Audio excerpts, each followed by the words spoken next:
오늘부터 우리 교회에서는 주일날마다 야고보서 말씀을 가지고 다섯 주 동안 우리가 야고보서 말씀을 가지고 은혜를 나누려고 합니다. 그래서 세상 속 그리스도인을 위한 안내서라는 주제로 시리즈로 5번의 말씀을 함께 나누려고 하는데요. 오늘은 야고보서 처음 1장 1절부터 18절 말씀을 우리 함께 읽고 나누려고 합니다. 우리 함께 한 절씩 교독하도록 하겠습니다. 오늘 은혜 받을 말씀은 야고보서 1장 1절부터 18절 말씀이고요. 한 절씩 교독하도록 하겠습니다. 제가 먼저 읽습니다. 하나님과 주 예수 그리스도의 종 야고보는 흩어져 있는 12지파에게 문안하노라.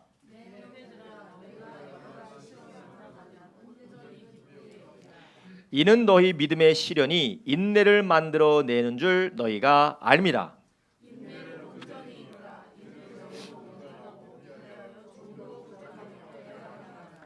너희 중에 누구든지 지혜가 부족하거든 모든 사람에게 후히 주시고 꾸짖지 아니하시는 하나님께 구하라. 그리하면 주시리라.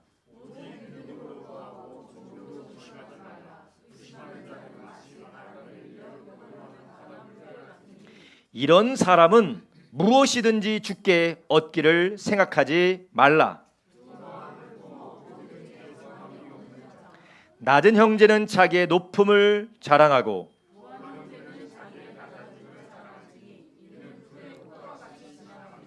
해가 돋고 뜨거운 바람이 불어 풀을 말리우면 꽃이 떨어져 그 모양의 아름다움이 없어지나니 부한 자도 그 행하는 일에 이와 같이 쇠잔하리라.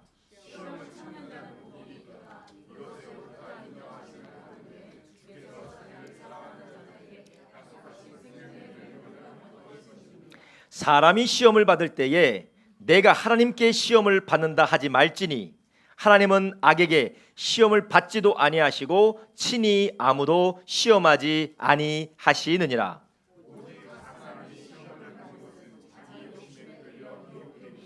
욕심이 잉태한즉 죄를 낳고 죄가 장수한즉 사망을 낳느니라. 각양 좋은 은사와 선물이 다 온전한 선물이 다 위로부터 빛들의 아버지께로서 내려오나니 그는 변함도 없으시고 회전하는 그림자도 없으시니라. 한 첫 열매가 되게 하시려고 자기의 뜻을 쫓아 진리의 말씀으로 우리를 낳으셨느니라. 아멘. 오늘 우리가 함께 읽은 야고보서 1장 1절부터 18절의 말씀을 중심으로 세상 속 그리스도인을 위한 안내서 시리즈 첫 번째 설교, 시험과 유혹을 만났을 때라는 제목을 가지고 오늘 함께 은혜를 나누려고 합니다. 이제 앞으로 5주 동안 우리가 야고보서를 가지고 우리가 함께 은혜를 나누실 텐데요. 야고보서 오늘하고 다음에는 1장과 그리고 1장과 2장으로 하지만 그 다음부터는 3장, 4장, 5장을 가지고 우리가 함께 말씀을 나눌 것이기 때문에 성도님들이 미리 일주일 전에 아니면 며칠 전에 야고보서의 2장이든 3장이든 한 장씩 미리 읽어오시면 아마 은혜가 더 깊이 우리 가운데 부어지게 될 것입니다. 이 야고보서는 아주 특별한 책입니다. 마태복음부터 요한계시록까지 대부분의 신약 성경은 형식이 이 서신서 형식이고 그리고 복음서 같은 경우는 예수님에 대한 이야기이죠. 그런데 우리가 오늘 보고 있는 이 야고보서 같은 경우는 물론 그 당시 그리스 로마 시대의 서신서 같은 형식을 띠고 있지만 그러나 상당히 형식이 특이해요. 짧은 이야기를 계속해서 붙여져서 마치 구슬이 조그만한 구슬이 한 줄로 이어서 이어진 것처럼 이 짧은 말들이 계속해서 나오고 있습니다. 아마 이것을 성경학자들은 구약의 잠언이라고 그렇게 이야기하는 이유일 것입니다. 여러분 잠언을 한번 읽어보셨죠? 잠언을 보면 짧은 이야기들이 많이 나오고 그리고 그 이야기들에는 무엇이냐면 실제적인 지침들이 있어요. 성난말, 분노가 서린 말을 하지 말라. 말을 적당히 해라. 그리고 빚보증 쓰지 마라. 그리고 또 여러 가지 네가 해야 될 것과 하지 말아야 될 것, 특별히 실제적으로 살아야 되는 것에 실체적인 것이 많이 잠언에 기록되어져 있어요. 그래서 그 잠언은 어떤 긴 이야기보다는 대부분의 짧은 권면이 기록되어져 있죠. 야고보서도 마찬가지는 야고보서도 실천적으로 우리가 신앙생활을 할 때 어떻게 해야 되는지에 대해서 아주 실천적이고 적용할 수 있는 그런 가르침이 병렬적으로 계속해서 나오고 있어요. 그런데 우리가 이 책이 이렇게 기록되어진 이 형태를 볼 뿐만 아니라 누가 이 성경을 썼는지를 우리가 한번 살펴보면 우리 안에 또 그럴 수 있겠구나라는 이해가 찾아오는데요. 오늘 우리가 읽은 야고보서를 누가 썼을까요? 하나님이 쓰셨죠. 하나님이 성령으로 쓰셨지만 야고보가 썼는데 이 야고보라고 하는 사람은 누구였을까요? 주의 형제 야고보입니다. 예수님의 형제 야고보라는 거예요. 여러분, 예수님이 누구를 통하여서 이 땅에 태어나셨습니까? 마리아를 통하여서 이 땅에 태어나셨죠. 예수님이 요셉과 마리아에 결혼하여서 요셉의 아들로 오신 것이 아니라 성령으로 잉태되어져서 동정녀, 남자를 가까이 아니한 동정녀 마리아의 뱃속에서 10달 동안 계셨다가 출생하신 분이 예수님이세요. 그렇기 때문에 예수님은 인간과 같이 죄를 가지고 계시지 않고 하나님이실 뿐만 아니라 하나님의 아들로서 죄가 없으시고 의로운 분이십니다. 그런데 이 예수님과 함께 수십 년을 같이 살았던 사람이 누구라고요? 주의 형제 야고보라는 것이에요. 그리고 이 야고보는 예수님께서 십자가에서 죽으실 그때까지, 아니 죽으시고 무덤에 계실 때까지 예수님이 구약 선지자들이 예언했던 메시아라는 것을 믿었을까요? 믿지 않았을까요? 믿지 않았습니다. 심지어는 예수님께서 공생의 사역을 하실 때 예수님 미쳤다, 예수님 정신이 나갔다, 우리 형 지금 정신 나가서 저기서 이상한 짓 하고 있다고 해서 예수님을 데리고 오려고 하기까지 했습니다. 그런데 우리가 성경을 보니까 예수님께서 주의 형제 야고보, 오늘 본문을 쓴 야고보에게 나타나서 예수님이 어떤 분이시고 예수님이 무엇을 위해서 이 땅에 오셨는지를 그가 깨닫고 그 뒤로부터는 예수님을 믿었습니다. 자기의 형으로 믿은 것이 아니라 하나님의 아들이고 하나님이시고 메시아로 믿었다라는 것이에요. 그렇기 때문에 야고보서를 보면 제일 강조하는 게 무엇이냐? 행함이 없는 믿음. 무슨 믿음이라고요? 죽은 믿음이라는 거예요. 내가 누구냐? 나가 누구냐? 나는 예수님과 함께 한 집에서 한 밥상에서 먹고 몇십 년 동안 예수님과 만나고 이해하여 예수님과 놀면서 살았던 사람인데, 야고보는 예수님 믿었다고요? 안 믿었다고요? 안 믿었었다라는 거예요. 안 믿으니까, 예수님을 영접하지 않으니까, 예수님이 누군지 모르니까 그것이 아무런 상관이 없었다라는 것이에요. 그래서 주의 형제 야고보는 야고보서 안에 아주 강력하고, 그리고 어찌 보면 엄격하게 행함이 없는 믿음은 죽은 믿음이다. 심지어는 귀신도 하나님 말씀 듣고 떨어. 심지어는 귀신도 하나님 말씀이 능력이 있어 떠는데 너희들이 믿지 아니하면, 너희들은 아무 행하지 않으면 아무 말로 믿는다고 해서 아무 소용이 없다라고 그렇게까지 이야기를 합니다. 그리고 또한 야고보는 이 시험을 만난 교회, 그리고 유혹 가운데 있는 교회가 예수님 믿고 어떻게 살아가야 될지, 명목적인 무늬만 그리스도인이 아니라 예수님을 믿고 따르는 참된 신자로서 어떻게 살아가야 될지를 1장부터 5장에 그렇게 말씀하고 있는 것이에요. 야고보서뿐만 아니라 베드로 전후서도 마찬가지인데요. 세상에서 그리스도인들이 어떻게 살 것이냐, 악하고 위험하고 유혹이 많고 시험이 많은 이 세상에서 하나님의 나라가 임할 때까지 우리는 어떻게 인내하고 어떻게 승리하는 삶을 살 것이냐, 거기에 대해서 야고보서는 말씀하고 있는 것입니다. 우리가 5주 동안 함께 이 말씀을 나눌 텐데, 오늘은 첫 번째로 유혹과 시험을 만났을 때 우리는 어떻게 할 것인지에 대한 야고보서를 통해서 하나님이 말씀하시는 안내, 하나님 말씀하시는 권면을 오늘 우리가 함께 나누려고 합니다. 여러분, 우리가 이 땅에 살면서 특별히 예수 믿지 않는 사람이나 예수 믿는 사람이나 어려움 있고 그리고 또 괴로움을 만나지만 특별히 예수 믿는 사람들은 더 힘들고 어려운 일을 경험할 때가 많이 있습니다. 왜 그렇습니까? 우리는 이 세상의 방식을 따라가는 것이 아니라 하나님의 말씀을 따라가기 때문에 그렇습니다.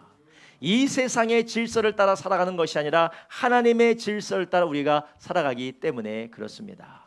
세상 사람들은 자기의 감정과 자기의 기분과 자기의 생각을 따라 자기의 목적을 따라 살아가지만 하나님을 믿고 예수님 믿고 하나님의 소유가 된 사람들, 예수님과 연합한 사람들은 자기 뜻대로 살아가는 세상처럼 사는 것이 아니라 바로 하나님의 말씀과 예수님의 뜻대로 살아가는 삶을 살기 때문에 우리는 그것으로 인하여서 시험도 당하고 어려움도 당하고 괴로움도 당할 때가 있습니다. 여러분, 오늘 우리가 주일날 예배 드리는 것도 마찬가지입니다. 어느 분들은 정말 기쁨으로 즐거움으로 우리가 예배 드리러 모여서 시간을 드리고 물질을 드리고 우리의 정성을 드리고 우리가 누릴 수 있는 많은 것을 하나님 앞에 드리면서 예배 드리러 옵니다. 그런데 이 예배 자체가 이 세상의 흐름과 맞지 않습니다. 더 쉬어야 되고 더 일해야 되고 그리고 더 열심히 노력하여서 뒤처지지 않기 위해서 살아가는 이 세상의 질서와는 맞지 않는 것처럼 보여요. 그리고 그것 때문에 필연적으로 우리가 만나게 되는 어려움이 있고 그것으로 인하여서 우리가 놓치게 되는 기회들도 있습니다. 2000년 전에 예수님 믿고 따르던 초대교회 성도들도 이와 다르지 않았습니다. 예수님 믿고 따르는 일 때문에 그들이 당하는 일이 너무나도 많았다라는 것이죠. 그래서 오늘 우리가 읽은 성경 야고보서 1장 1절부터 이 흩어져 있는 하나님의 사람들에게 가장 먼저 이야기하는 게 무엇이냐? 너희가 시험을 만나게 되거든 이렇게 하라고 말하고 있어요. 1절부터 2절 한번 보겠습니다. 하나님과 주 예수 그리스도의 종 야고보는 흩어져 있는 12지파에게 문안하노라. 내 형제들아, 너희가 여러 가지 시험을 만나거든 온전히 기쁘게 여기라. 아멘. 그래서 시험을 만나거든 기쁘게 여기라. 이 말은 제가 지금 이 시간엔 다루지 않겠지만 지금은 다루지 않겠지만 예수 믿는 사람들은 반드시 시험을 만난다라는 것을 가장 먼저 이야기하고 있습니다. 여러분, 어떻게 예수님 믿는 것이 편합니까? 예수님 믿기 위해서 우리가 포기할 것이 많이 있습니다. 잃어버리는 것이 많이 있습니다. 그리고 어리석어서 정말 바보처럼 느껴지는 일도 많이 있습니다. 저는 지금 목회자로서 목회를 하고 있지만 목회자 자녀로 태어난 저의 자녀들 그리고 열심히 신앙생활하는 여러분들의 자녀들은 주일날 축구하러 가고 싶고 주일날 놀러 가고 싶고 주일날 뭐 하고 싶은데 갈 수가 없어요. 아빠가 예배드리라고 하니까 엄마가 예배드리라고 하니까 그것이 손해처럼 보여지고 그것이 뭔가 바보처럼 느껴지지만 이것이 무엇입니까? 바로 하나님의 법 아래 하나님의 백성으로 하나님의 사람으로 살아가고 있기 때문에 그렇다라는 것이에요. 그래서 우리는 이것 때문에 시험을 만날 때가 있어요. 이것 때문에 우리 가운데 어려움을 만날 때가 있다라는 것이에요. 그런데 이 시험이 그리스도인들에게 너무나도 많고 어렵지만 그 가운데서 우리가 어떻게 해야 되는지를 오늘 본문에서 말씀하고 있습니다. 여러분, 여기에서 또한 시험을 만날 때 여러 가지 시험이라고 해요. 2절에 보니까 내 형제다 너희가 여러 가지 시험을 만난다라는 것입니다. 여러분, 우리가 하나의 시험만 만나는 게 아니라 여러 가지 시험을 만납니다. 이것 좀 괜찮아진 것 같으면 또 이런 문제가 생기고 저런 문제가 해결되는 것 같아 보면 또 저런 문제가 생겨지게 됩니다. 그 이유가 무엇이냐? 근본적인 이유가 무엇이냐? 아직까지 하나님의 나라로 새롭게 되어지지 않은 세상 우리가 살고 있습니다. 여전히 죄가 관용하고 하나님을 대적하고 하나님을 거역하고 어둠의 역사들이 자기의 권세를 따라 다스리고 있는 아직 완성되지 하나님의 나라가 완성되지 않은 현실을 우리가 살다 보니까 우리가 그 가운데서 시련을 당하고 괴롭힘을 어려움을 당하고 있기 때문에 그래요. 근데 이 가운데에서 하나님이 우리에게 무엇을 말씀하시느냐? 이 시험이 올 뿐만 아니라 여러 가지 시험이 올 것이다. 그러나 너희가 그 시험을 만날 때 어떻게 해야 되느냐? 오늘 본문에서 첫 번째로 이 시험을 만날 때 너희는 하나님의 성품을 붙들라라고 말씀하십니다. 첫 번째 우리 함께 따라합니다. 시작. 시험을 만날 때 하나님의 성품을 붙들라. 할렐루야. 시험을 만날 때 하나님의 성품을 붙들라라고 말씀하고 있어요. 2절부터 아주 길게 4절까지 말하고 있는데요. 뭐라고 하냐면요. 형제들아 너희가 여러 가지 시험을 만나거든 뭐하라고요? 온전히 기쁘게 여기라. 3절 이는 너희 믿음의 시련이 인내를 만들어내는 줄 알미라. 4절 인내를 온전히 이루라. 이는 너희를 온전하게 하고 구비하여 조금도 부족함이 없게 하려 함이니라. 자 2절 3절 4절을 한 통으로 쭉 보면요 뭐라고 하냐면요 너희가 시험을 만나거든 기뻐하라라고요. 너희는 기쁘게 여기라. 시험을 만나거든 온전히 기쁘게 여기라. 그 이유는 믿음의 시련이 인내를 만들어내고 그리고 인내가 온전히 이루어지면 너희를 구비하여 조금도 부족함이 없게 하려 함이라고 말씀하세요. 그러니까 시험이 오는 이유가 무엇이냐? 인내를 통하여서 우리를 구비하여 조금도 부족함이 없게 하기 위해서 시험이 온다라는 것입니다. 이런 우리가 시험을 만나고 괴로움을 인하여서 우리의 마음이 침체가 될 수가 있습니다. 그리고 우리의 생각과 마음이 절망적으로 우리가 붙들릴 때가 있어요. 여러분 그럴 때 우리는 시험을 만났을 때 그 시험에 우리가 빠지는 것이 아니라 그 시험을 허락하시고 그 시험마저도 사용하시는 하나님의 성품을 바라볼 때에 우리는 그 시험을 넉넉하게 감당해 나갈 수가 있다는 것입니다. 여러분 이스라엘 백성들이 출애굽하였습니다. 400년 동안 시험을 받았던 400년 동안 노예 생활을 했던 애굽에서 탈출해서 하나님의 은혜로 출애굽하여서 광야에 몇십 년 있었습니까? 40년 동안 광야에서 방황했어요. 아니 하나님께서 400년 동안 노예 생활을 했던 애굽에서 구출해 주셨으면 빨리 가나안 땅으로 들여보내주지 왜 40년 동안 그들로 거기에서 방랑하게 하셨습니까? 성경 그것을 분명하게 말씀하고 있어요. 신명기 8장 2절부터 3절에 뭐라고 말씀하십니까? 내 하나님 여호와께서 이 40년 동안에 너로 광야의 길을 걷게 하신 것을 기억하라. 이는 너를 낮추시며 너를 시험하사 내 마음이 어떠한지 그 명령을 지키는지 아니 지키는지 알려 하심이라. 3절 너를 낮추시며 너로 줄이게 하시며 또 너도 알지 못하며 내 열조도 알지 못하던 만나를 내게 먹이신 것은 사람이 떡으로만 사는 것이 아니요 여호와의 입에서 나오는 모든 말씀으로 사는 줄을 너로 알게 하려 하심이니라. 아멘. 이스라엘 백성들이 40년 동안 방랑하면서 광야를 방랑하면서 얼마나 힘들었겠습니까? 얼마나 막막했습니까? 아무것도 보이지 않은 그 광야에서 하나님만 바라봐야 되는 그 절망적인 상황. 근데 그것은 하나님께서 일부러 그들을 그 광야 생활 하셨는데 그 이유가 무엇이에요? 사람이 떡으로 사는 것이 아니라 하나님의 말씀으로 사는 것임을 깨닫게 하기 위해서 하나님이 그 시험을 허락해 주셨다라는 것입니다. 여러분 우리는 이 시험을 만날 때에 우리가 곧 하는 실수가 있어요. 먼저는 하나님을 원망합니다. 하나님께 불평합니다. 그리고 나의 인생은 이제 끝났다라고 절망적인 생각을 해요. 그 생각 가운데 사로잡혀서 부정적인 생각에 사로잡혀서 결국은 하나님께서 우리를 위해서 준비해 놓으신 선이 아니라 마귀가 우리를 끌어가려는 악을 택하고 맙니다. 광야에서 이스라엘 백성들이 먹을 것이 없을 때 어떻게 했습니까? 모세는 하나님 앞에 기도하고 부르짖었지만 이스라엘 백성들은 원망하고 불평했습니다. 광야에서 마실 물이 없을 때 그들은 어떻게 했습니까? 하나님 앞에 원망하고 불평하고 모세를 돌로 치려 했지만 모세는 어떻게 했습니까? 건져내신 하나님을 신뢰하고 하나님 앞에 부르짖어 반석에서 물이 터져 나온 것을 보게 되는 것이에요. 여러분 우리가 예수님 믿고 주님을 따라갈 때 시험 다 만납니다. 어떤 시험이라고요? 여러 가지 시험을 만나요. 여러 가지 시험을 만납니다. 그 여러 가지 시험을 만날 때 여러분 우리는 어떻게 해야 될까요? 사람을 봐서는 안 되고 하나님을 보셔야 돼요. 눈에 보이는 사람을 보면 눈에 보이는 문제를 바라보면 분통이 터집니다. 분통이 터지지 않아요? 눈에 보는 사람을 보면 분통이 터져요. 그러나 하나님의 성품을 바라볼 때 거기에 주님께서 준비하신 것을 보게 되는 줄 아시기 바랍니다. 여러분 우리가 이렇게 시험을 만나고 환난을 만나고 괴로움을 만나는 이 세상의 길을 걸어가고 있는데 주님께서 왜 이런 시험을 허락해 주신다고요? 하나님께서 이것을 통하여 우리를 온전하고 부족함이 없이 구비하게 하련다라는 것이에요. 훈련받지 않은 사람은 어떻습니까? 부족함이 많습니다.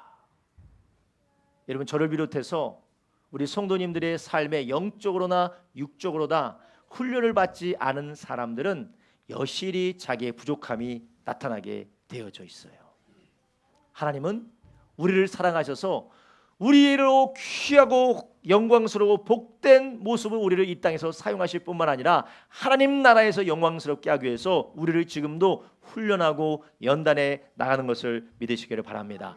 이 하나님께서 지금도 우리를 사랑하셔서 계속해서 연단해 나가신다라는 것을 우리는 그분의 성품을 기억할 때 이 시험을 감당해 나갈 수가 있는 것이에요. 여러분, 우리는 시험 만날 때 하나님께서 이 시험을 통하여서, 환난을 통하여서, 어려움을 통하여서 우리를 망가뜨리고 우리를 망치고 우리를 무너뜨리려고 한다고 생각하는 것이 아니라 주님의 성품을 인정한다면 우리는 어떻게 살아갈 수 있을까요? 우리는 그 자리에 머무르게 될 수가 있는 것입니다. 하나님의 성품을 우리가 인정하지 않으면 우리는 당장 뛰쳐나가고 싶어요. 하나님이 나를 훈련하시는 상황, 하나님이 나를 훈련하시는 관계, 하나님이 나를 훈련하시는 현장, 하나님이 나를 훈련하시는 어느 곳이든지 하나님의 성품과 하나님의 뜻을 우리가 인정하지 않고 바라보지 않으면 어떻습니까? 지금이라도 당장 뛰쳐나가고 싶은 것이에요. 그렇게 되면 어떻게 됩니까? 여기서 뛰쳐나가면 훈련이 안 끝나는 게 아니에요. 거기서 또 한 번 더 시작되는 것이에요. 계속해서 하다가 하나님 나라 가는 겁니다. 여러분, 우리는 이 하나님의 성품을 인정하고 하나님이 지금 우리를 이 가운데 연단하신다는 걸 알 때 무엇을 온전히 이루라고 합니까? 인내를 온전히 이루라고 말씀하시는 것이에요.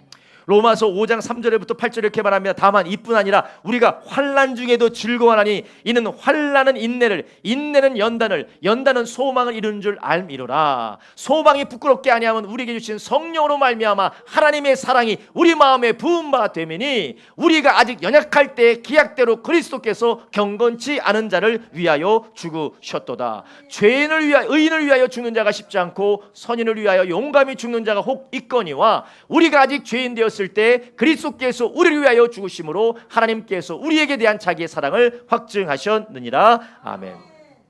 로마서 5장 3절부터 8절은 나중에 하나님의 사랑에 대해서 말씀하시면서 우리에게 무엇을 들려주고 있습니까? 너희들이 지금 당하는 환난은, 너희들이 해야 되는 인내는 우리를 죽기까지 사랑하신 주님의 사랑, 아버지의 사랑으로 이루어지는 거니까 결단코 이것이 우리를 선한 길로 인도하여 나간다는 것이에요. 여러분, 사탄은 우리에게 속삭입니다. 빨리 뛰쳐나가, 빨리 그만둬, 빨리 때려쳐, 더 이상 못 견디잖아. 여러분, 그래서 사탄은 하나님의 인내가 온전히 이루어지는 그 길을 내가 손해보는 것으로, 내 인생이 썩어지는 것으로, 내가 큰 손실을 보는 것으로 착각하게 만들어서 뛰쳐나가게 만들어요. 인내를 중단하게 만듭니다. 그러면 인내가 없으면 무엇도 없습니까? 구비되어지고 온전하여 짐도 없는 것입니다. 하나님께서 우리를 사랑하셔서 이러한 시험들을 계속해서 만나게 하십니다.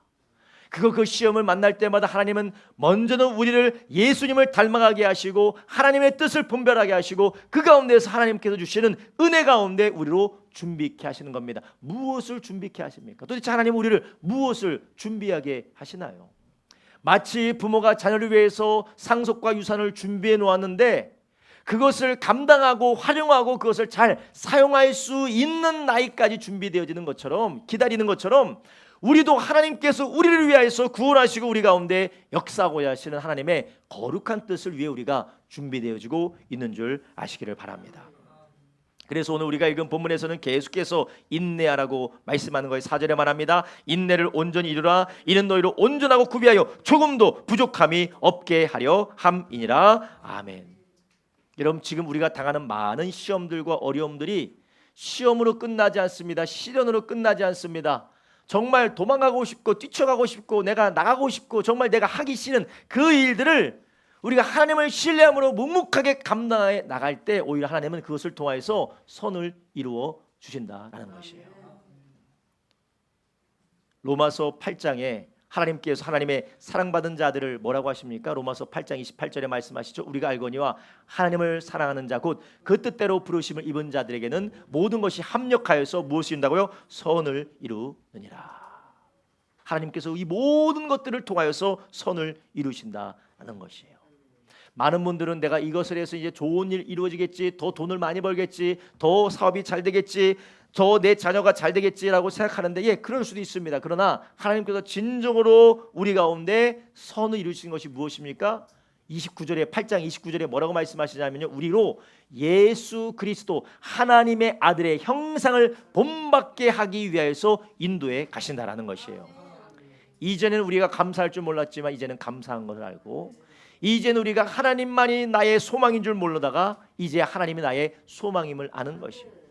이제는 내가 하나님의 뜻이 나로 생명이고 말씀으로 사는 것을 몰랐다가 이제 말씀으로 사는 것을 알아가게 된다는 것이에요.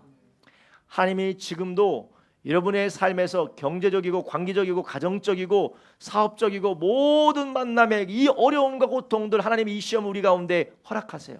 네, 허락하시는데 그 이유는 우리를 말려 죽이려고, 망가뜨리려고, 우리를 망하게 하려고 하나님께서 그 일을 하시는 것이 아니라 그것을 통하여서 우리로 구비되게 하시기 위함이라는 것이에요. 여러분, 하나님의 성품을 절대 잊지 마시기를 바랍니다. 그분의 성품을 붙들고 그분의 성품을 붙들고 인내할 때 하나님께서 결국 하나님의 선을 이루어 가신다라는 것이에요. 여러분, 그렇다면 우리는 어떻게 하면 그분의 성품을 기억하며 인내의 삶을 살아갈 수 있을까요? 우리가 시험을 만나고 부정적인 일을 만나면 부정적이고 절망적인 감정이 우리를 집어삼킵니다. 그래서 낙심하고 포기하고 우리가 해서는 안 되는, 우리가 선택해서는 안 되는 잘못된 선택을 하게 되는 것이죠. 그럴 때마다 우리는 어떻게 합니까? 야고보 사도는 뭐라고요? 시험을 만나거든 온전히 뭐라고요? 기뻐하라는 거예요. 기쁘게 여기라. 이것은 감정적으로 기뻐하라는 것라기보다는 하나님의 은혜에 감사하는 삶을 살라라는 것입니다. 여러분, 우리가 시험을 만날 때 부정적인 감정이 우리를 집어삼키지 못하도록 우리는 하나님의 은혜를 기억하고 하나님의 은혜를 기념하며 찬송하며 감사하기를 예수님의 이름으로 축원합니다.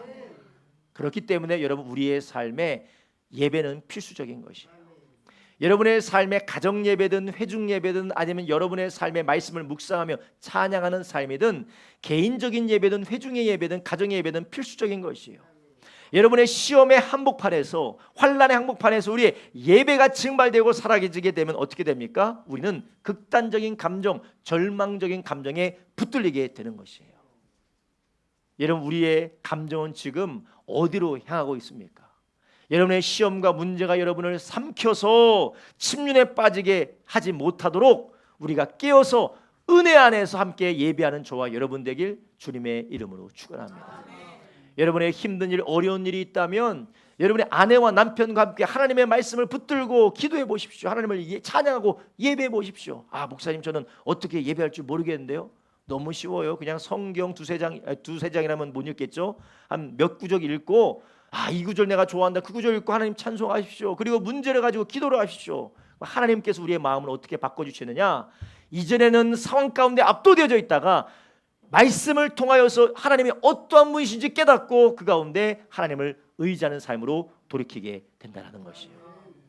그럼 우리가 이 시험을 만났을 때에 우리가 하나님을 의지하고 그분의 성품을 의지한 이후에 우리에게 또 문제가 찾아올 때가 있습니다.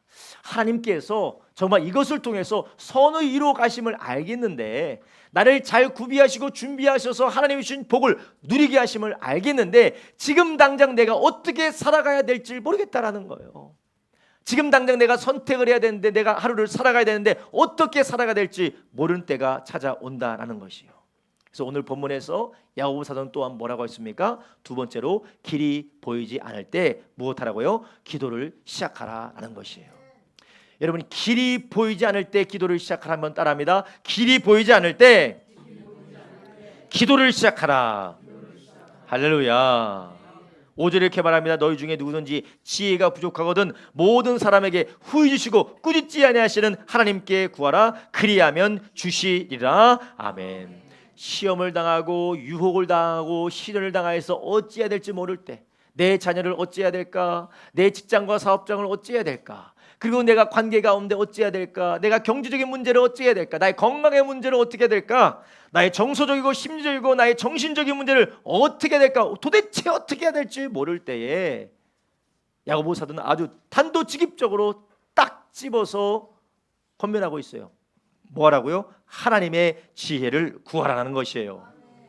여러분, 우리는 문제를 만날 때 하나님을 의지한다고 하는데, 하나님을 신뢰한다고 하는데, 그 신뢰가 말로만 신뢰한다라고 해서 그게 신뢰가 아니라는 것이에요.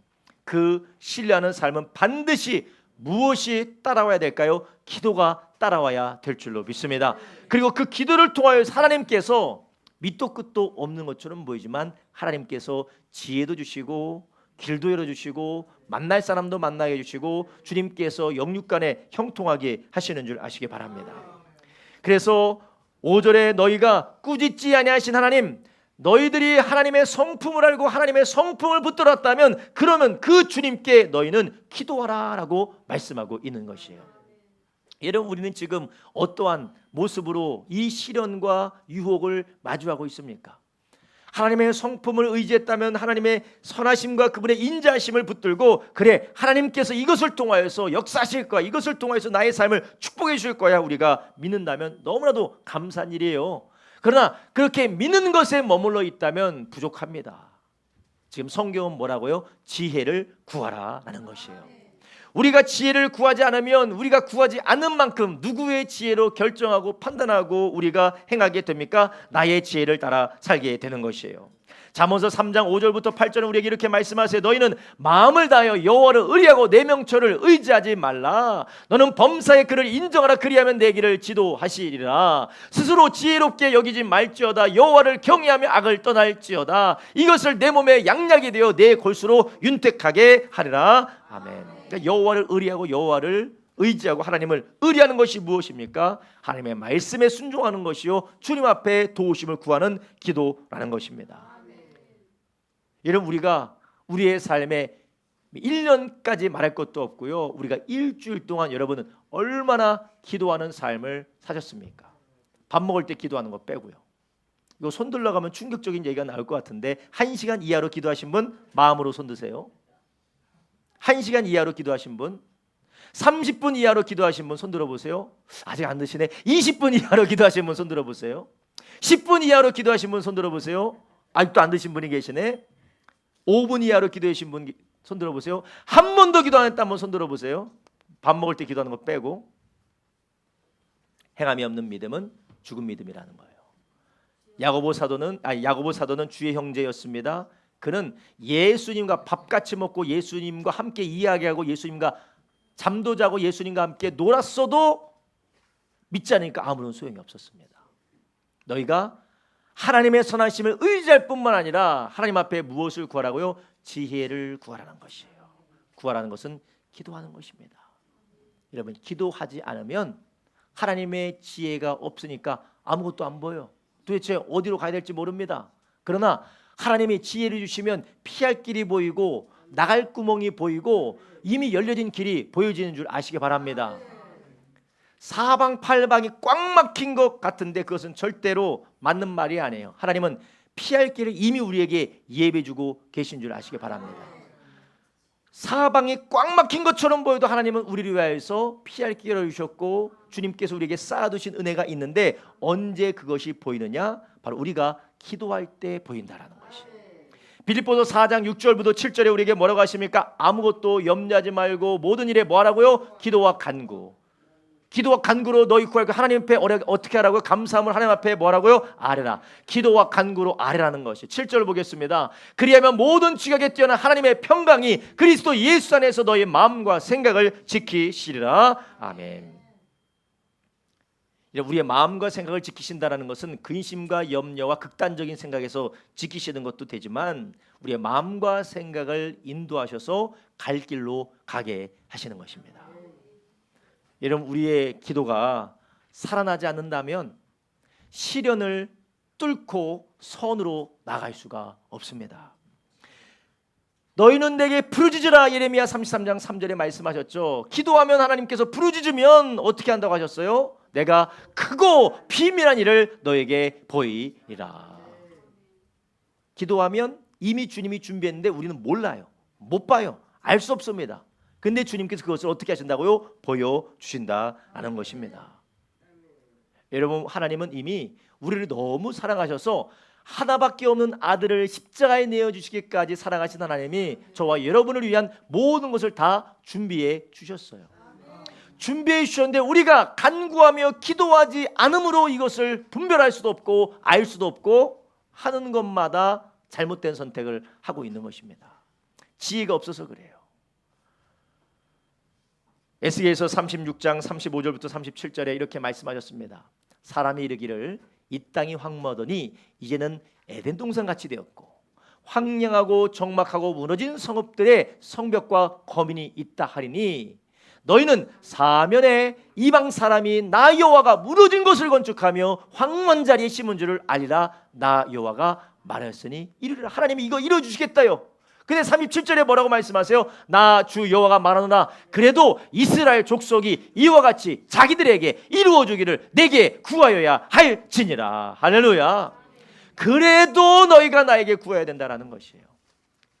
여러분, 우리가 기도하지 않고 하나님 앞에 간구하지 않고 주님의 지혜를 구하지 않고 나의 고집과 나의 교만과 나의 생각을 의지하면서 이리저리 사방팔방 우리가 자기 길로 간다면 우리는 그 시간이 어느 시간입니까?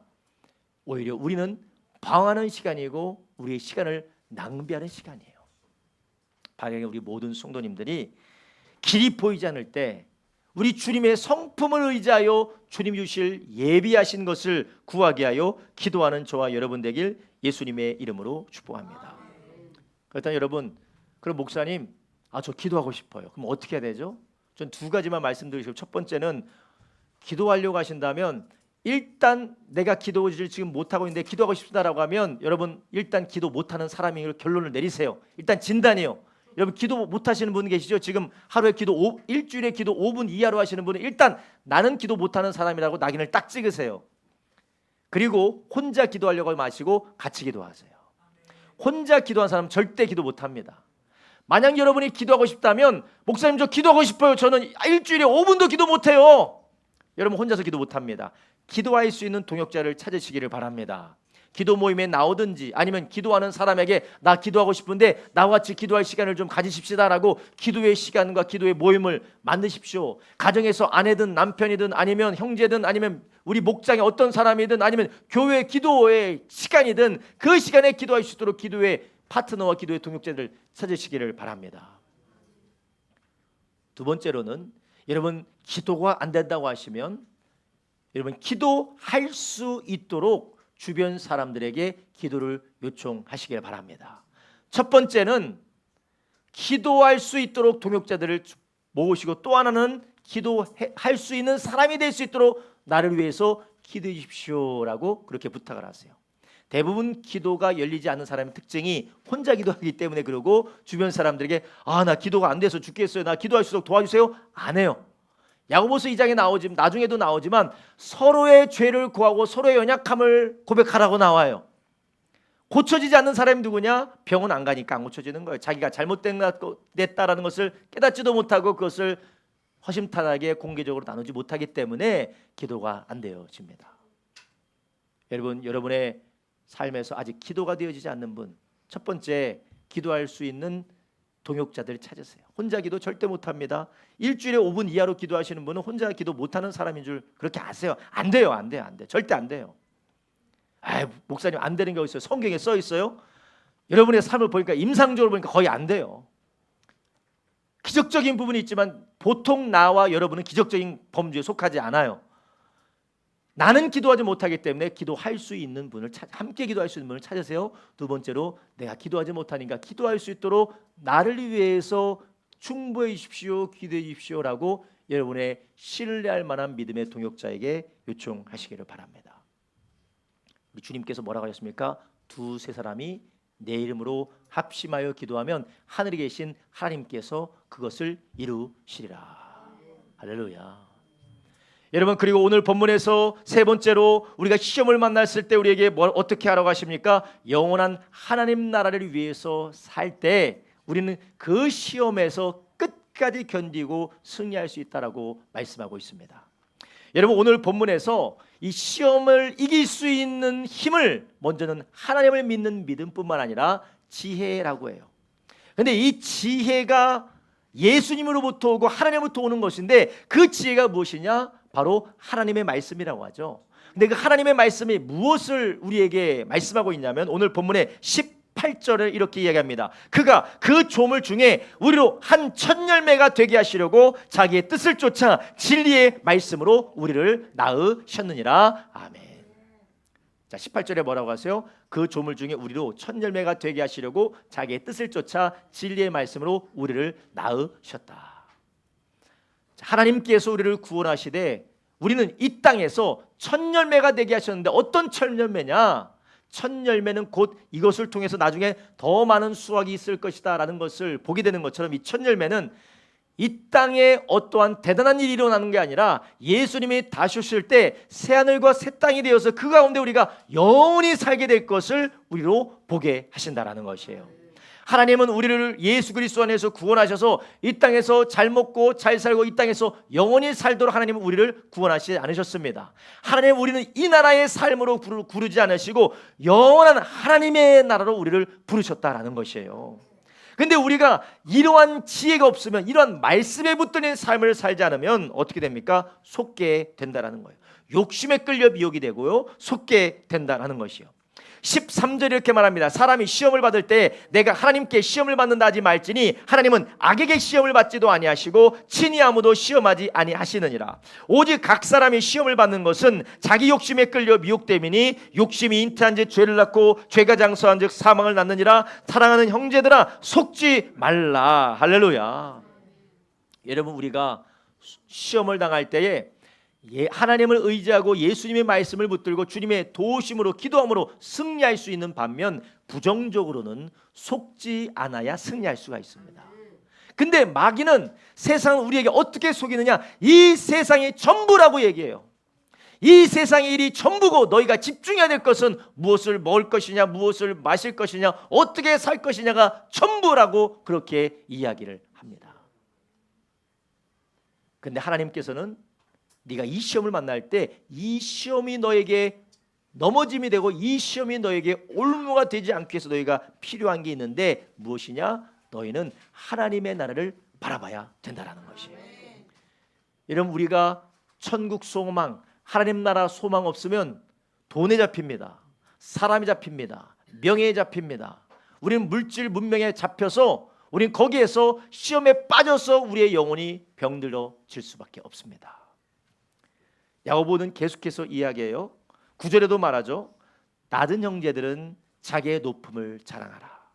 부한 형제들은 자기의 낮아짐을 자랑할지니 이는 풀의 꽃같이 지나갑니다. 11절, 해가 듣고 뜨거운 바람이 불어 풀을 말리면 꽃이 떨어져 그 모양이 아름다움이 없어지나니 부한 자도 그 행하는 일에 이와 같이 쇠잔하리라. 아멘. 여러분, 우리가 가진 모든 것, 우리가 붙들고 있는 모든 것 다 끝날 날이 옵니다.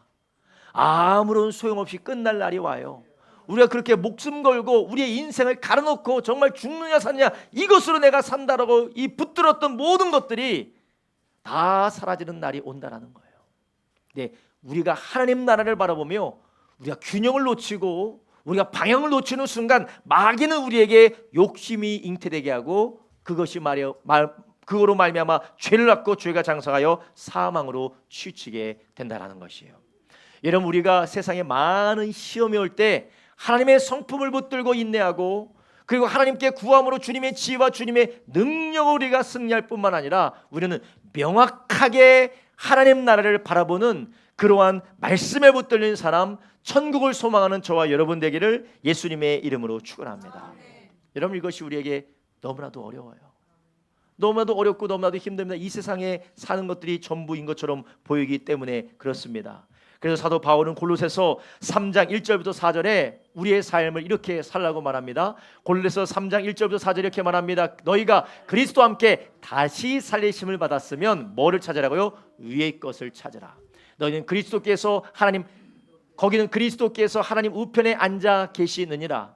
위의 것을 생각하고 땅의 것을 생각지 말라. 이는 너희가 죽었고 너희 생명이 그리스도와 함께 하나님 안에 감추어졌느니라. 아멘. 여러분, 우리는 부활의 육신으로 하나님 나라에서 영원하게 살 사람들입니다. 여러분, 우리가 이것을 잊는 순간 이 세상에 빠져들게 돼요. 지금 돈 버는 일에 애쓰고, 지금 내가 세상에서 성공하는 일에 애쓰고, 내가 지금 이 세상에서 떵떵거리며 살며 어떤 세상에 기반을 구축하고 거기에서 힘있게 사는 것을 내가 먼저 해야 되겠다 하는 순간 시험에 빠지고 욕심이 잉태하고 죄를 낳고 결국 죽게 된다는 것이에요. 16절에서 하나님은 이것이 바로 마귀의 속임이라고 말합니다. 내 형제들아 속지 말라라고 하세요. 그러면서 17절에 말하죠. 각양 좋은 은사와 온전한 선물이 다위로부터 빛들의 아버지께로서 내려오나니 그는 변함도 없으시고 회전하는 그림자도 없으시니라. 아멘. 목사님, 젊을 때 일해야 되지 않습니까? 돈 벌 때 아주 바짝 벌어서 그걸로 살아야 되지 않습니까? 아무리 그렇게 좋은 말로 입에 발린 소리로 해도 결국 돈 있어야 사는 거고, 돈 있어야 고통받지 않는 거고, 돈 있어야 세상에 성공해야 비참하게 살지 않는 거 아닙니까? 16절에 말합니다. 형제들아 속지 말라. 각양 좋은 은사와 온전한 선물이 다 위로부터 빛들의 아버지께로서 내려오나니 그는 변함도 없으시고 회전하는 그림자도 없으시니라. 아멘. 여러분, 우리는 속아서는 안 됩니다. 먼저는 우리가 그렇게 추구하는 것들은 결국 사라질 것이고, 우리가 영원히 소유할 것은 하나님이 우리에게 주시는 좋은 것들 뿐입니다. 이 땅에서 주님과의 관계고 주의 말씀에 순종하는 것이고 하늘의 창고에 쌓아두는 것만 영원합니다. 또한 이 땅에서 우리가 돈을 붙들고 명예를 붙들고 이 세상에 기반을 붙들고 사는 것이 우리가 원하는 안전과 우리가 원하는 기쁨과 우리가 바라는 표현을 주지 않아요. 여러분, 돈 버는 것도 중요한데 돈 안 나가는 것도 중요하더라고요. 여러분, 돈 버는 것도 되게 중요한데 돈 안 나가는 것도 중요해요. 열심히 벌었는데 뭐 사건 사고나 빵 터지면 우르륵 나갑니다. 내가 건강하려고 했는데 이거 아프기 시작하면 뭐 내가 이렇게 쌓아놨던 그냥 거기 다 나갑니다. 열심히 돈은 쌓아놨는데 그것을 누릴 건강이 없습니다. 열심히 쌓아놨고 뭐를 했는데 함께 즐거워할 만한 관계가 없습니다.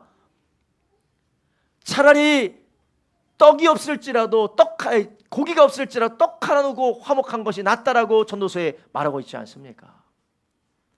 여러분, 우리가 그렇게 사모하고 원하는 것은 어디로부터 오느냐? 빛들의 아버지께로부터 각양 좋은 선물과 은사가 오는 것을 믿으시기를 바랍니다. 여러분, 이 세상에서 우리가 시험을 계속해서 만나고 그 시험 가운데 우리가 고난을 받을 때에 여러분, 절대로 우리가 놓쳐서는 안 되는 게 무엇입니까? 하나님의 나라에 대한 소망과 그 나라를 향한 우리의 발걸음의 방향을 놓지 마시기를 예수님의 이름으로 축원합니다. 여러분, 이 세상은 다 사라지게 될 것입니다. 고생도 사라지고 괴로움도 사라지고 부끄러움도 사라지고 수치스러움도 다 사라질 것이야. 남는 것이 무엇이냐? 하나님과 나와의 관계만 남는 것입니다. 주님이 우리를 위해서 예비하신 하나님의 나라만 남아요. 그래서 베드로 사도는 베드로후서 3장 10절부터 13절에 우리에게 이렇게 말씀합니다. 베드로서 3장 10절부터 13절 이렇게 말합니다. 그러나 주의 날이 도적같이 오리니 그날에는 하늘이 큰 소리로 떠나고 체질이 뜨거운 불에 풀어지고 땅과 그 중에 있는 모든 일이 드러나리로다. 이 모든 것이 이렇게 풀어지는 너희가 어떠한 사람이 되어야 마땅하뇨? 거룩한 행실과 경건함으로 하나님의 날이 임하기를 바라보고 간절히 사모하라. 그날에 하늘이 불에 타서 풀어지고 체질이 뜨거운 불에 녹아지려니와 우리는 그의 약속대로 의에 거하는 바 새하늘과 새 땅을 바라보는도다. 아멘. 바라게 우리 모든 성도님들이 우리가 가야 될 영원한 하나님의 나라, 우리가 살아야 될 영원한 그 하나님 나라를 바라보면서 그분의 말씀을 따라 매일매일 그분의 은혜를 구하고 그분의 도우심을 구하며 그분의 성품을 의지하는 저와 여러분 되기를 예수님의 이름으로 축원합니다. 여러분, 이렇게 우리가 시험과 유혹을 만날 때 여러분, 하나님은 지금도 우리 가운데 그 안에서 일하고 계세요. 우리를 더 정결하게, 더 존귀하게, 더 영광스럽게, 더욱더 강건하고 온전하게 하셔서 부족함이 없도록 하신 주님의 손에 붙들리는 저와 여러분 되기를 예수님의 이름으로 축원합니다. 기도합니다. 하나님 아버지 감사드립니다. 오늘도 우리 주님께서 말씀하여 주셔서 이 말씀을 통하여 다시 한번 하나님 우리가 만나는 시험과 우리가 만나는 환난 가운데서 우리가 무엇을 붙들고 무엇으로 살아가야 될지 다시 한번 깨닫게 하시니 감사를 드립니다. 주님 예수 그리스도 안에서 우리에게 주신 영원한 하나님의 나라를 우리가 믿음으로 날마다 바라보며 그 나라를 위해서 우리가 살아가게 하여 주시옵소서. 길을 잃어버리지 말게 하여 주시옵소서. 주여 우리가 시험으로 고난과 어려움 가운데 우리가 갇히게 되었을 때에 하나님의 성품을 의지하고 주님 앞에 간절히 인내하며 기도하는 우리의 삶을 살게 하여 주셔서 이 기도를 통하여 주님의 은사와 도우심과 주님의 선한 선물이 우리 가운데 부어지며 주님의 도우심으로 승리하여 결국은 우리를 통하여 하나님께서 온전하게 하시는 하나님의 날을 보게 하여 주시옵소서. 하나님 오늘 말씀을 통하여서 다시 한번 우리 주님 앞에 기도하기로 결단한 성도들, 하나님의 선하신 성품을 의지하여 우리가 하나님 앞에 인내하기로 결단한 성도들, 주여 하나님의 나라를 다시 한번 바라보기로 결단한 성도들을 주님 축복하여 주셔서 우리 가운데 다시금 새롭게 하시는 하나님의 은혜로 새로운 한 주도 승리케 하여 주시옵소서. 감사드리며 예수님의 이름으로 기도드렸사옵나이다. 아멘.